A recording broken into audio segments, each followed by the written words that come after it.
Iran to fly out their aircrafts are concerned. They are essentially banking on their missile defense. And now explosions in Isfahan. US Iranian missiles strike US targets. Okay, it's fast-paced developments. Strikes in Isfahan, strikes in Erbil, Iraq, strikes now in Dubai.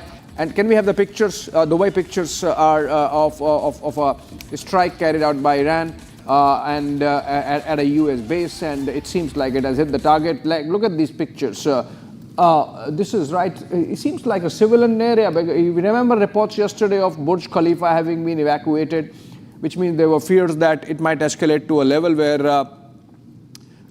the Iranians might hit all those big targets, and Burj Khalifa had to be evacuated. But this seems like a big building, a huge building, civilian area, not a military target hit. And like how this is substantial damage. The Iranians have earned, seems like, permanent enmity with the Arab world, with the kind of random strikes that they have carried out in retaliation to Americans and Israelis going after them. Of course, so now things change. Khamenei's death confirmed.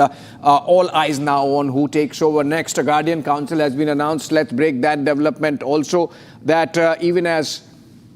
Okay, we go back to Adrian. Adrian, we're hearing that there is some Guardian Council that's been announced of 3 people, the President, Pezeshkian, then that also includes the judicial, the chief of judiciary, and one more person. So things are moving fast, and President Trump has made a statement saying that he's not exactly satisfied with the Iranian response. What do you think the president might be meaning? Well, I don't know. Trump, it's gamesmanship with him. So, yeah, I mean, he's not happy with the Iranian response, meaning he's not happy that they're firing on, Qatar, Saudis, UAE, Bahrain, Kuwait, and the other areas. As far as the individuals that you mentioned that are stepping up, the one individual that you need to keep an eye on that was not mentioned is Ari Laranjani. He is the one that was basically designated by the Supreme Leader, Khamenei, to take over things, take over operations in the event that something should happen to him. So as of now, what I would guess is that Ali Laranjani, I believe he's still alive. He was not taken out in this strike. He will be the one calling the shots. You think that's what the Americans might want, given the fact that they have interacted with him earlier? The devil you know is better than the devil you don't know? No, he's a devil we know, and he's just as bad, if not worse.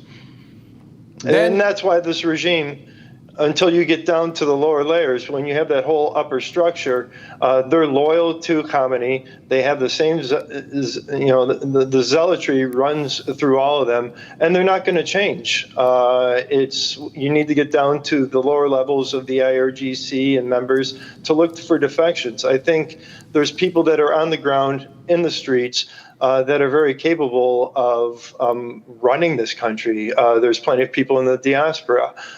We are not looking for a leader that's in the current regime. What we want is someone to come in, or a coalition, which has been formed, a coalition of political groups, civilian leaders that will come in and transform this government to civilian rule under a completely new regime that doesn't pose a threat to its neighbors.